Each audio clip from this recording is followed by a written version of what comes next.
guys, welcome to Raid Lore Stories. Today's lore story is going to be for Geomancer. This one, he's been asked, highly requested for a long period of time that when his lore story came out, we would read it. And he is a champ that recently just got it, so we're going to check it out together. The dwarves have an affinity for rock and stone. They spend most of their time beneath Teleria's surface digging new tunnels or uncovering old ones. They seek out hard-to-reach seams of ore with which to craft technological wonders and carve paths down into the roots of the mountains to expand their realms. While much of this is accomplished by the humble pick and shovel work of the tunneling guilds of Gloomdeep Hold and the Skyrim Dominion, some tunnels require a more specialized form of digging, the magical art known as geomancy. Geomancy involves the manipulation of rock by force of mind. Only the most stubborn of souls can become skilled in its practice, for, to be a geomancer, a dwarf must match their will against that of the mountains themselves. As such, geomancers are rare.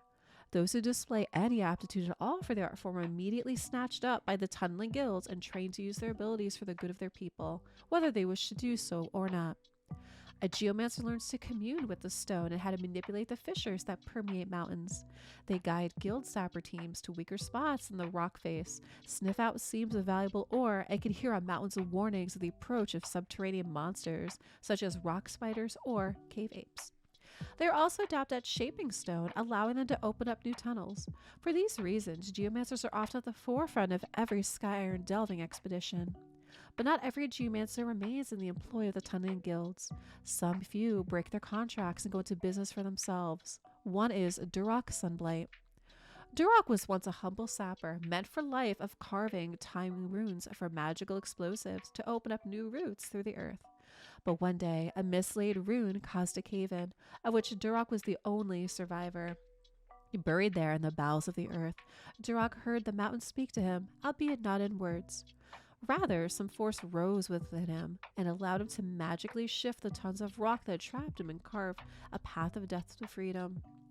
As this force flowed through him, he felt stronger than he had ever before, and as he emerged as the torchlight of his would-be rescuers, Duroc wished he could continue to dig and dig and dig. When word spread of Duroc's feat, a tunneling guild soon came calling. At first, Duroc was reluctant to go with them, fearing they might punish him for his unauthorized use of magic.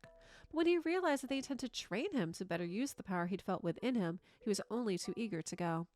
But the training was slow, meticulous, and cautious. Too cautious in Duroc's estimation. The power within him demanded to be put to use in even more inventive ways, and he was only too happy to oblige it.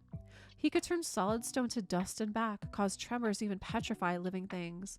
But his geomancy tutors refused to allow him to continue his experiments, forcing him at every turn to keep to the rigid path they set out for him. Duroc's refusal to cease his experimentation saw him drummed from the tunneling guild and prohibited from using his magic on pain of imprisonment or worse. But Duroc had decided that such rules no longer applied to him. Employing his powers as he sees fit, he travels from place to place, one step ahead of the authorities, offering up his services to any who will offer him the opportunity to explore the limit of his abilities. Okay, guys, so it seems like with this one that Geomancer is actually a title, right?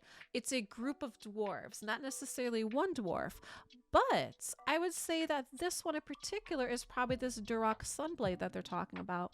So one pattern I am noticing with these lore stories recently is if there's a lore story for an epic champ, it seems like whatever the name is it's kind of like it's a title or a group or a collective, not necessarily just that single champ, but then they kind of give them a name in the lore too. So guys, I'd love to know what you think for the lore story for Geomancer, and thanks for watching.